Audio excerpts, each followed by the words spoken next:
അസ്സലാമലൈക്കും എല്ലാ കൂട്ടുകാർക്കും സ്വാഗതം. അപ്പം ഇന്നത്തെ വീഡിയോ എന്ന് പറയുന്നത് ഒരു കുഞ്ഞു ബ്ലോഗാണ് കേട്ടോ.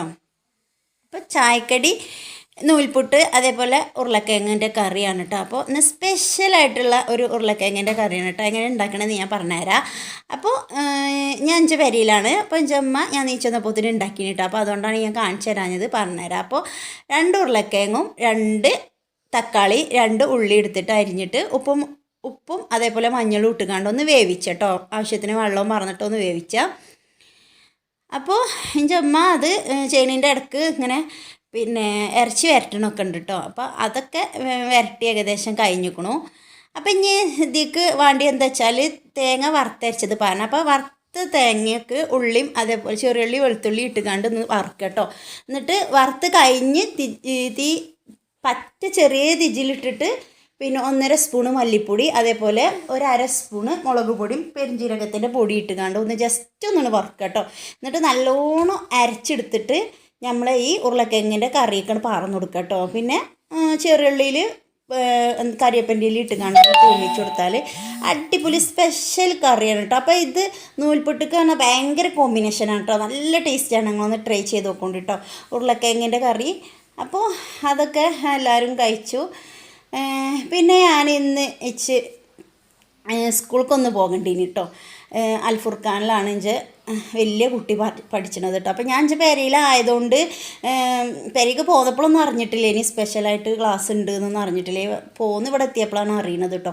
അപ്പോൾ ഇനി ഇവിടുന്ന് കൊണ്ടാക്കി കൊടുക്കാമെന്ന് വിചാരിച്ചു കേട്ടോ. അപ്പോൾ അങ്ങനെ ഞങ്ങൾ വണ്ടൂരാണ് ഓൾ പഠിച്ചണത്. അപ്പോൾ അങ്ങോട്ട് സ്കൂൾക്ക് കൊണ്ടാക്കി കൊടുക്കാൻ പോവുകയെന്ന് കേട്ടോ. അപ്പോൾ ഇന്ന് അൽഫുർഖാൻ്റെ അവിടേക്ക് പോകേണ്ട വേറൊരാവശ്യം ഉണ്ടായിരുന്നു. എന്താണെന്ന് വെച്ചാൽ എൻ്റെ ഹസ്ബൻഡിൻ്റെ അടുത്തുനിന്ന് പോകുന്നൊരു ആളുണ്ടായിരുന്നു. അപ്പോൾ അയാളെ അടുത്ത് കുറച്ച് സാധനങ്ങൾ കൊടുത്തേച്ചിരുന്നു കേട്ടോ. അപ്പോൾ ഞാൻ പോകാൻ വേണ്ടി തിരിച്ചാൽ നിന്നപ്പോൾ എൻ്റെ കജിൻ്റെ ചോട്ടിൽ കൂടെ വേഗം ഇറങ്ങി ഓളെ പിന്നാലെ വണ്ടി പോയിട്ടോ ഓനും. അപ്പോൾ ഞാൻ ഓളോട് ഇങ്ങോട്ട് തന്നെ കൊണ്ടുവരാൻ പറഞ്ഞു കേട്ടോ.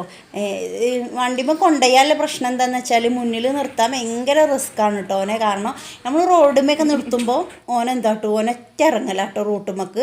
അപ്പോൾ നല്ല പേടിയാണ് കേട്ടോ ഓനെ കൊണ്ടുപോകാൻ. അപ്പോൾ ഞാൻ അവിടത്തോളം ഓള് പിടിച്ചിരുന്നു കേട്ടോ, ബാക്കിൽ ഇരുത്തിയിരുന്നു. പക്ഷേ പിന്നെ ഇങ്ങോട്ട് നമ്മളെ പെരയ്ക്ക് പോകുന്നപ്പോൾ കുറച്ച് നീളമുള്ളൂ, ഒരു 3-4 കിലോമീറ്റർ ഉള്ളൂ നമ്മളെ പെരയിൽ നിന്ന് ഓളെ സ്കൂൾക്ക്. അപ്പോൾ അത്രയും ഒറ്റ കൊണ്ടുവരാൻ ഭയങ്കര റിസ്ക്കാണ്, റോഡും അല്ലേ.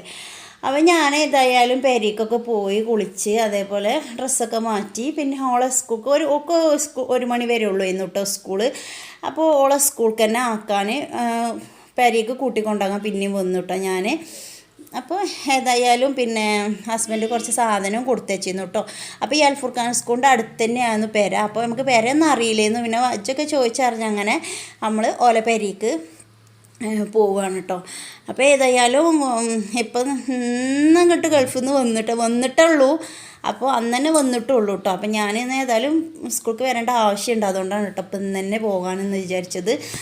അപ്പോൾ ഏതായാലും അവിടെ ചെന്ന് ചോദിച്ചപ്പോൾ അധികം ആൾക്കാർക്കും അങ്ങനെ അറിയണില്ല കേട്ടോ. കാരണം എന്താ വെച്ചാൽ പിന്നെ ഓലെ പെരയിലെത്തിയപ്പോഴാണ് അറിഞ്ഞത് കേട്ടോ. അപ്പോൾ ഓല് സർപ്രൈസ് ആക്കിയിട്ട് വന്നതാണ് ഇത്രേ. അപ്പോൾ നമുക്കറിയില്ലല്ലോ ഓല് സർപ്രൈസ് ആക്കി വന്നതാണ്. അതുകൊണ്ട് ആരും ഗൾഫിൽ നിന്ന് ആളെ അറിയണേ ഇല്ല കേട്ടോ അവിടെ ഒന്നും. അപ്പോൾ ഞാനൊരു ഊഹം വെച്ചിട്ട് പറഞ്ഞൊരു സംഭവം വജ്ജൊക്കെ ഇങ്ങനെ വെച്ചിട്ട് അങ്ങനെ പോയതെല്ലാം എന്തില്ല തെറ്റാതെ പോയിട്ടോ. അപ്പോൾ ഏതായാലും സാധനങ്ങളൊക്കെ കിട്ടി നമ്മളെ പെരയ്ക്ക് തന്നെ പോന്നു കേട്ടോ. അപ്പം ഇനി സാധനങ്ങളൊക്കെ ഓളെ ബാഗും ബുക്കും കാര്യങ്ങളൊക്കെ ഇവിടെ തന്നെ വെച്ചിട്ട് പിന്നെ ഞാൻ നിലമ്പൂർക്ക് തന്നെ പോകും കേട്ടോ. ഒന്ന് തന്നെ പോകും വിചാരിച്ചിട്ടുണ്ട്. അപ്പോൾ എന്താ പറയുക, അപ്പോൾ സാധനങ്ങൾക്ക് ഇനി എന്താണെന്ന് നോക്കട്ടെ കേട്ടോ. അപ്പോൾ ഇനി സാധനമൊക്കെ ഒന്ന് ജസ്റ്റ് ഒന്ന് നോക്കിയിട്ട് കുട്ടികൾക്ക് മുട്ടായിയൊക്കെ ഉണ്ടെന്ന് പറഞ്ഞിരുന്നു. അപ്പോൾ ഏതായാലും ഹസ്ബൻഡ് വരാൻ നിൽക്കുകയാണ്. അപ്പോൾ പിന്നെ കുറച്ച് സാധനങ്ങൾ ഏറെയാണ്. അപ്പോൾ അടുത്തുനിന്ന് പോരുന്ന ആൾക്ക് കുറച്ച് സാധനങ്ങൾ കുറവാണ്, ഒരു 7-8 കിലോ കുറവുണ്ട്. അപ്പം നമ്മളെ സാധനം ഒരു 8 കിലോനൊക്കെ അയാളെടുത്ത് കൊടുക്കാമെന്ന് പറഞ്ഞിരുന്നു എൻ്റെ ഹസ്ബൻഡ്. അങ്ങനെയാണ് കേട്ടോ അയാൾ കൊടുന്നത്. അപ്പോൾ അയാൾക്ക് കുറച്ചുള്ളൂ. കാരണം സർപ്രൈസൊക്കെ ആക്കി പോരുമ്പോൾ പെരയ്ക്ക് വല്ലാതെ വിളിച്ച് ചോദിച്ചൂലല്ലോ എന്താ വേണ്ടിയത്. അത് ചോദിച്ചുമ്പോഴാണല്ലോ നമ്മളെ എന്താ പറയുക ഫുള്ള് സാധനങ്ങളും പറയല്. ഇപ്പം അതൊന്നുമില്ലല്ലോ. അപ്പോൾ ഏതായാലും നമ്മൾ സാധനങ്ങളൊക്കെ പൊളിച്ചു. എന്താ പറയുക, കുറേ സാധനങ്ങളൊന്നുമില്ല കേട്ടോ. മറ്റേ മുട്ടായി ഉണ്ടായിരുന്നു. അതേപോലെ ഇപ്പോൾ എന്തായിരുന്നു പ്രത്യേകിച്ച് അണ്ടിപ്പരിപ്പ്, അതേപോലെ ബദാം, ഉണ്ടോ ഈ ഒരു മുട്ടായിയാണ് കേട്ടോ, നല്ല ടേസ്റ്റുള്ള മുട്ടായിയാണ് കേട്ടോ. ഇത് എന്താ പറയുക, ഒരു ഉള്ളിൽ വൈറ്റ് ചോക്ലേറ്റ് ഉള്ളിൽ, പിന്നെ മുകളിലൊരു തേങ്ങൻ്റെ ഒക്കെ ഒരു പോലെയുള്ളൊരു കോട്ടിങ്ങാണ്.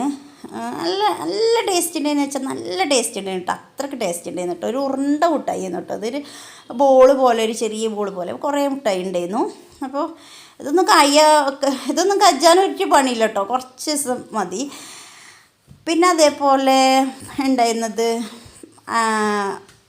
ബദാം, അണ്ടിപ്പരിപ്പ്, അതേപോലെ പിസ്ത, അങ്ങനത്തെ കാര്യങ്ങളൊക്കെയാണ് ഉള്ളത്. കാരണം എൻ്റെ ഹസ്ബൻഡ് എന്താ വെച്ചാൽ കുറച്ച് കനമുള്ള സാധനങ്ങളാണല്ലോ അതൊക്കെ ഇങ്ങനെ, അപ്പോൾ അതൊക്കെ കൊടുത്തേച്ചതാണ് കേട്ടോ. അപ്പം ഇനി പോരാൻ നേരമാകുമ്പോൾ പെട്ടിയിൽ കുറച്ച് സാധനം കൂടുതലാണെന്ന് പറഞ്ഞിരുന്നു, അപ്പോൾ അതൊക്കെ ഓട്ടോയിൽ വിടണ്ടേ. അപ്പോൾ ഇത്രയും സാധനം നമുക്ക് നാട്ടിലേക്ക് എത്തിച്ചാൻ പറ്റുകയാണെങ്കിൽ അതല്ല ഒന്നും കൂടി നല്ലതെന്ന് എഴുതിയിട്ടാട്ടോ എൻ്റെ അടുത്ത് കൊടുത്തേച്ചത്. അപ്പോൾ അതിൻ്റെ മുകളിൽ വലിയ രണ്ടാമത്തോനൊരു തോക്ക് പറഞ്ഞിനി അനൂസിന്, അപ്പോൾ അതെന്തായാലും കൊടുത്തേക്കണം പറഞ്ഞിരുന്നു തോന്നുന്നു. അപ്പോൾ അത് കൊടുത്തേച്ചിരുന്നു കേട്ടോ. അപ്പോൾ അത് ഇങ്ങനെ പൊട്ടിച്ച് കാണിച്ചു കൊടുത്തപ്പോൾ അവന് ഭയങ്കര ഇഷ്ടമായിട്ടോ. പിന്നെന്താ പറയുക, പെരയിലെത്തി അതൊക്കെ തിന്നപ്പോൾ പയച്ചണമൊന്നും ഇല്ലായിരുന്നു. അപ്പോൾ ഒരു കയ്യിൽ ചോറ് ആണ് കേട്ടോ, ആകെ നമ്മൾ പെരയിൽ തന്നെ എത്തിയിട്ട്, അപ്പോൾ ആകെ ഒരു കയ്യിൽ ചോറാണ് കേട്ടോ എടുത്തിട്ടുള്ളത്. പിന്നെ അതേപോലെ അതിക്ക് നല്ല ഉപ്പേരികളും ഉണ്ടായിരുന്നു കേട്ടോ. പിന്നെ എന്താ പറയുക, ചെറുപയർ, അതേപോലെ കയ്പ്പങ്ങ, പിന്നെ ഒക്കെ മത്തൻ്റെ കറി ഉണ്ടായിരുന്നു. അപ്പോൾ ഒക്കെ പാടെ കുട്ടിക്കണ്ട് കൊച്ചുകണ്ടുണ്ടല്ലോ ഒരു തിന്നൽ. ഞാൻ അങ്ങനെ കേട്ടോ തിന്നച്ച് ഭയങ്കര ഇഷ്ടമാണ് അങ്ങനെ തിന്നണം കേട്ടോ. അപ്പോൾ ഞാൻ ഈ സത്യം പറയണേ ചോറിന് പുതിയൊന്നുമില്ല, ആ മീൻ ആഗോലി ഉണ്ടായിന് പൊരിച്ചത്, അപ്പോൾ അത് കണ്ടപ്പോൾ എനിക്ക് ഭയങ്കര ഇഷ്ടം. അപ്പോൾ എനിക്ക് സത്യം പറയുകയാണെങ്കിൽ ഇറച്ചി അതേപോലെ കോഴിയൊന്നും വലിയ ഇഷ്ടമല്ല കേട്ടോ. അപ്പോൾ ഈ ആഗോലി മീൻ എനിക്ക് ഭയങ്കര എൻ്റെ ഫേവറേറ്റാണ്. അപ്പോൾ അത് കൊടുന്ന തോക്കും അതേപോലെ മുട്ടായിയും ഒക്കെ കിട്ടിയപ്പോൾ സന്തോഷത്തിലാണ് മറ്റോന്. അപ്പോൾ എൻ്റെ വലിയ രണ്ടാമത്തോന് കേട്ടോ. അപ്പോൾ ഓന് ഈ പറഞ്ഞ പോലെ പിന്നെ എന്ന് കൊണ്ടുവന്ന് ഞാൻ പറഞ്ഞിട്ടുണ്ടായിരുന്നില്ല കേട്ടോ അവനോട്, കാരണം അയാൾക്ക് ഫ്ലൈറ്റ് ഡിലേ ആയിരുന്നു. അപ്പോൾ ഇന്ന് കിട്ടുമോയെന്നൊരു സംശയമായിരുന്നു. പിന്നെയാണ് എൻ്റെ മാപ്പിള വിളിച്ചിട്ട് പറഞ്ഞത് നാട്ടിലെത്തിക്കണ്, പോയിക്കാണ്ട് വാങ്ങിക്കൊണ്ടുവന്നോന്ന് കേട്ടോ.